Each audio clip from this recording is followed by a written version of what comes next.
আসসালামু আলাইকুম, সবাই কেমন আছেন? আশা করি সবাই ভালো আছেন। আবার চলে আসলাম আপনাদের মামুনবাড়ির আপু জি কিচেনে। সবাইকে স্বাগত। মজাদার একটি পিঠা রেসিপি নিয়ে চলে আসলাম। এখানে আগে থেকে আতপ চাল ভিজিয়ে রেখে দিয়েছিলাম 5 থেকে 6 ঘন্টার জন্য। তারপর আমি ব্লান্ডার করে নিয়েছি। এইভাবে কিন্তু ব্লান্ডার করে আজকে পিঠাটা বানাবো। তারপর একটি বলে নিয়ে নিলাম, আর যতটুকু প্রয়োজন অতটুকু নিয়ে নিলাম। এই পিঠাটা কিন্তু আপনারা ভিজা চাউলের গুঁড়া দিয়েও বানাতে পারবেন। আমি কিন্তু ভিজা চাউলের গুঁড়া নিয়ে নিই, সাথে সাথে কিন্তু চাউলের এই ডোটা বানিয়ে নিলাম। তারপর এখানে পরিমাণ মতো লবণ নিয়ে নিলাম, 2 চামচ রসুন বাটা নিয়ে নিলাম, 3 চামচ আদা বাটা নিয়ে নিলাম, 1 চামচ মরিচের গুঁড়া, 1/2 চামচ হলুদের গুঁড়া, 1 চামচ জিরা গুঁড়া, 1/2 চামচ ধনিয়ার গুঁড়া, তারপর 1/2 কাপ আটা দিয়ে দিলাম। আটা দিয়ে কিন্তু হাত দিয়ে ভালো করে এই ডোটা মেখে নিতে হবে। অল্প পানি দিয়ে দিলাম। পানিটা কিন্তু বুঝে দিতে হবে, যেহেতু এটা আমি ভিজা চাউল গুঁড়া করে নিয়েছি, তাই পানিটা কিন্তু বুঝে দিতে হবে। এখানে কিন্তু আমার ডোটা এরকম ঘনত্ব হবে। তারপর দেখুন বানিয়ে ফেললাম। এইভাবে আগে থেকে তেল গরম করে নিয়েছি। এটা কে বুঝে নিয়েছেন? এই পিঠাটার নাম কে কি বলেন জানি না।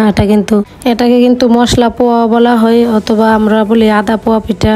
এই পিঠাটা কিন্তু আদা বাটাটা বেশি করে দিতে হবে। বেশি করে দিলে কিন্তু আদার একটা যে ফ্লেভার, এই ফ্লেভারটা পিঠার মধ্যে আসতে হবে, তাই এটাকে আমরা আদা পোয়া পিঠা বলি।